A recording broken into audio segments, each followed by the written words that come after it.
That's a great question, and I'm not sure I have a full answer for you.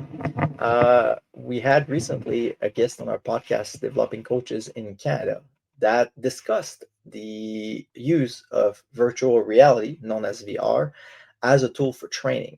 I've seen it also at a community college where I teach, where they have nursing students basically put on a goggle mask and use with some hand devices rehearse some of the intervention they would do as nurses. So it enhances, much like a pilot in a simulator. It's the same idea.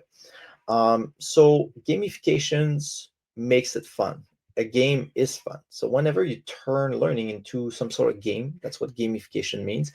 It certainly piques people interest. It makes it more fun. It does incentivize people to participate.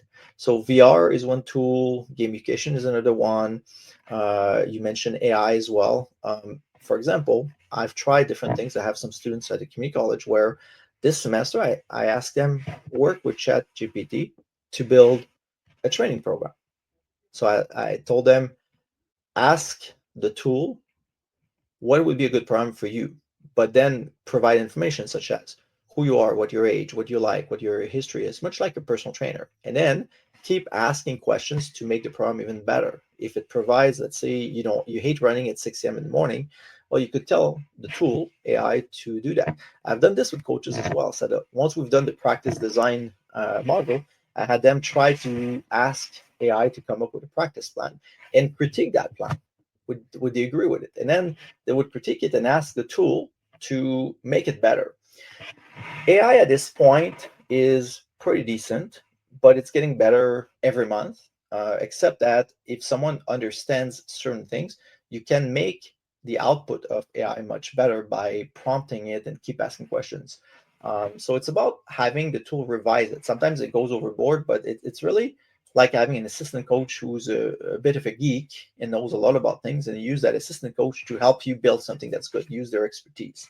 So there's a variety of tools that can be used, and I encourage anybody that is designing courses to integrate some elements in their learning activities of whether it's virtual reality, if you have access to it. And by the way, you would be surprised how accessible it is. For a couple $100, you can get fully equipped. That's a different topic for another day, but it's not overly uh, pricey.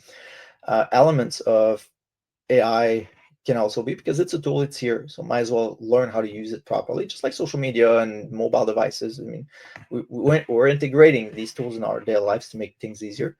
And obviously, principles like gamification or any other engagement activities or engagement strategy is always a win-win for everybody.